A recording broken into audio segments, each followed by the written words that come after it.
पाकिस्तान में ईद उल अज़हा मजहबी जोश जज्बे से मनाई जा रही है। मुल्क के छोटे बड़े शहरों में नमाज ईद के रुख परवर इज्तिमाआत, मुल्क की सलामती, तरक्की और खुशहाली के लिए खुसूसी दुआएं। लोगों ने गले मिलकर एक दूसरे को ईद की मुबारकबाद दी। नमाज ईद के बाद सुन्नत इब्राहिमी की पैरवी में जानवरों की कुर्बानी की गई। GNN की तरफ से तमाम पाकिस्तानियों को ईद की मुबारकबाद। भारत और बांग्लादेश में भी आज ईद है।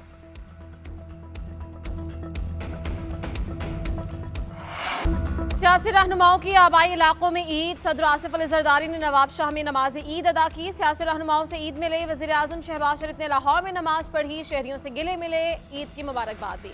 मुल्क की सलामती, इस्तेहकाम, फ़लस्तीन और मकबूजा कश्मीर के मुसलमानों के लिए खुसूसी दुआ। नवाज शरीफ ने बेटों के हमरा जाती उम्रा में नमाज ईद अदा की। अजीज़ व अकारिब और कारकुनों से ईद मिले। वज़ीर दाखिला मोहसिन नकवी ने लाहौर, राना सनाउल्लाह ने फैसलाबाद, गवर्नर सिंध कामरान टिसोरी ने कराची, गवर्नर पंजाब सलीम हैदर ने बादशाही मस्जिद लाहौर, वज़ीर आला KP अली अमीन गंडापुर ने DI खान में ईद मनाई।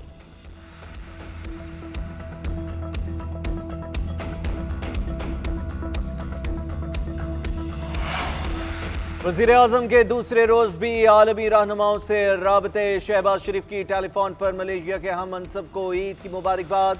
मलेशिया के आवाम की खुशियों और खुशहाली के लिए नेक तमन्नाओं का इजहार। दो तरफा ताउन और बाहमी दिलचस्पी के अमूर पर तबादला ख्याल। बरादराना ताल्लुकात को वुसअत देने के लिए बाकायदा आला सतह के तबादलों को बरकरार रखने पर इत्तेफाक। शहबाज शरीफ की मलेशियन वज़ीर आज़म को दौरा पाकिस्तान की दावत। वज़ीर आज़म की कज़ाकिस्तान के सदर को भी ईद की मुबारकबाद। नए ख्वाहिशात का तबादला। दोनों रहनुमाओं का तिजारत और सरमायाकारी को वुसअत देने की मुश्तरका ख्वाहिश का इजहार। शहबाज शरीफ की कुवैत के वज़ीर आज़म शेख अहमद अब्दुल्ला अल हम्द अल सबाह को भी ईद की मुबारकबाद। दुनिया भर के मुसलमानों के लिए अमन खुशहाली के लिए नेक तमन्नाओं का इजहार। मुश्तरका अहदाफ और मकासद के हुसूल के लिए मिलकर काम करने के अज़्म का एहता। इंतखाबात के बाद भारत पाकिस्तान के खिलाफ प्रोपेगेंडा करने की कोशिश कर रहा है। जाली फ्लैग ऑपरेशंस भारत का मामूल का सियासी आलाकार बन चुके हैं। पाकिस्तान ने हमेशा खित्ते में अमन इस्तेहकाम की हिमायत की। किसी भी इश्तिआल अंगेजी या पाकिस्तान की खुद मुख्तारी की खिलाफ वर्जी का फौरी और पुरअज़्म जवाब दिया जाएगा। Army chief general Asim Munir का लाइन ऑफ कंट्रोल पर फौजी जवानों से खिताब। सिपह सालार का हाजीपीर सेक्टर का दौरा। अगले मोर्चों पर जवानों के साथ ईद मनाई।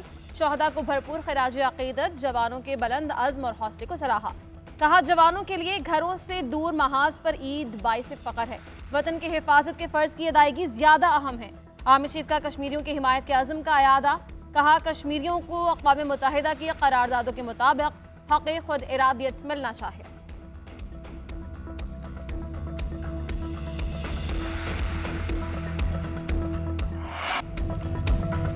पाकिस्तान क्रिकेट टीम दर हकीकत टीम ही नहीं, किसी को जिम्मेदारी का एहसास ही नहीं।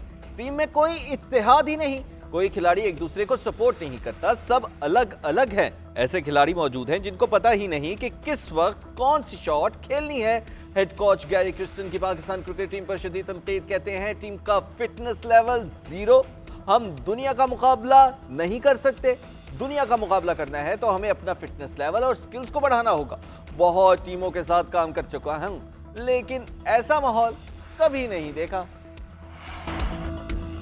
वज़ीर आज़म शहबाज शरीफ का सदर मुमलिकत आसिफ अली जरदारी को टेलीफोन। ईद उल अज़हा की मुबारकबाद। नए ख्वाहिशात का तबादला। सियासी सूरत हाल पर मुशावरत। दोनों रहनुमाओं का पाकिस्तान की बेहतरी के लिए मिलकर काम करने के अज़्म का एयादा। वज़ीर आज़म का गवर्नर सिंध कामरान टिसोरी से टेलीफोनिक राबता। ईद उल अज़हा की मुबारकबाद। शहबाज शरीफ ने कहा कि कुर्बानी का गोश्त और राशन बैग्स की तकसीम इंसानियत की आला खिदमत है। कामरान टिसोरी की भी मुबारकबाद। वज़ीर आज़म का MQM के चेयरमैन खालिद मकबूल सदीकी को टेलीफोन। ईद की मुबारकबाद। MQM के कारकुनों के लिए नए ख्वाहिशात का इजहार। ईद के बाद हुकूमती मामलात पर मुशावरत के लिए मुलाकात पर भी इत्तेफाक।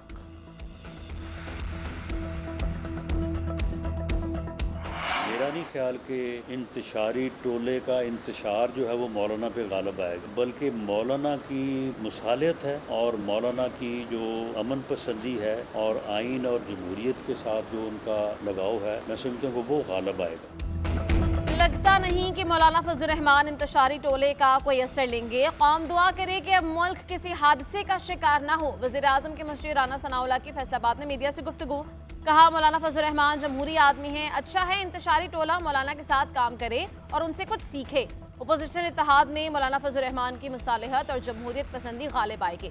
मिड टर्म इलेक्शन की कोई गुंजाइश नहीं, पीपल्स पार्टी के तहफ्फुज़ात जायज़ हैं। बजट कोई हतमी फिगर नहीं होता, ये तजावीज़ होती हैं। बड़ी मेहनत और जिदोजहद के बाद IMF से मुआहिदा हुआ है। अवाम पर मुश्किलात तो आएंगी। नवाज शरीफ ईद के बाद तंजीमी सरगर्मियों में हिस्सा लेंगे। जब भी नून लीग ने मुल्क की तरक्की के लिए काम शुरू किया, कोई ना कोई साजिश होती है। ये आखिरी ऑप्शन है, इस बार साजिश की गुंजाइश नहीं। अगले साल अपनी मर्जी से बजट बनाएंगे।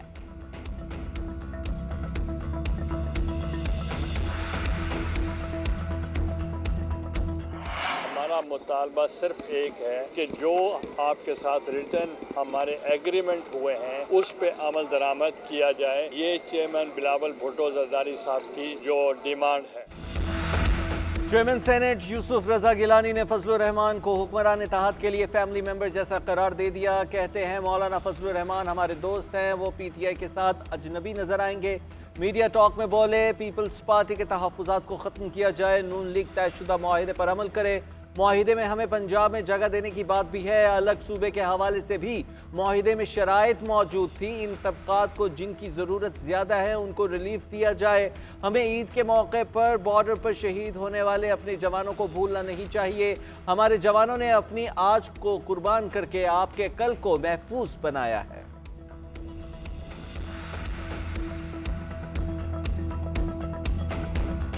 बजट में कौम के साथ मजाक किया गया है।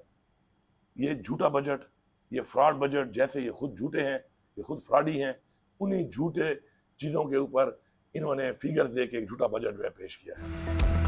ईद के दिन भी बानी PTI जाली मुकदमात में जेल में कैद है। लंबे अरसे तक जेल में रखने के लिए सुस्त रवि से मुकदमात चलाए जा रहे हैं। बानी अपने नजरिए और तहरीक से पीछे नहीं हटेंगे। वज़ीर आला KP अलीमीन गंडापुर ने कहा कि विफाक में फॉर्म 47 वाली हुकूमत अवाम का मैंडेट चोरी करके बैठी है। साजिश के तहत हुकूमत गिराकर PDM की डमी बिठा दी गई। इन्होंने मुल्क का जो हाल कर दिया वो कौम के सामने है। इस्लाह के बजाय फिस्तायत को मजीद आगे बढ़ाया जा रहा है। हम अपने हुकूक की जंग लड़ रहे हैं और अपना हक लेने तक लड़ते रहेंगे।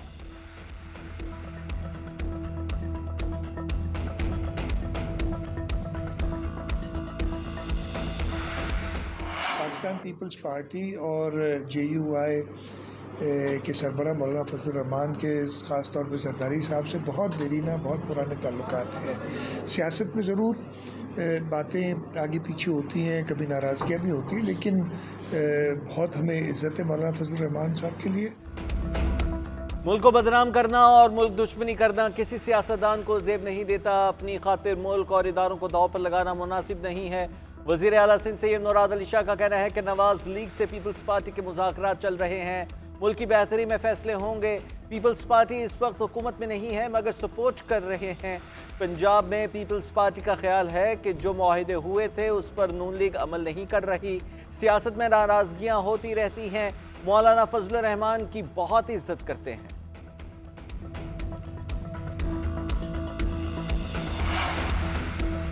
सियासी जमातों को साथ चलना चाहिए मगर कुछ बातों पर लाइन खींचना होगी। PTI पहले अपने गुनाहों पर मुआफ़ी मांगे फिर आगे चले। बिलावल भुट्टो ने कहा कि पहले बानी PTI अपनी गलतियों पर माजरत करें, मुआफ़ी मांगने में कोई हर्ज नहीं। सिंध के सीनियर वजीर शर्जील मेमन की मीडिया से गुफ्तगू। कहा MQM के पास सिर्फ एक चीज़ रह गई है कि बयानात दें। ये सियासी बयानात देकर जिंदा रहना चाहती है। वफाकी हुकूमत के साथ अपने तहफ्फुज़ात शेयर कर रहे हैं। जहाँ ज्यादती होगी पीपल्स पार्टी आवाज़ बुलंद करेगी।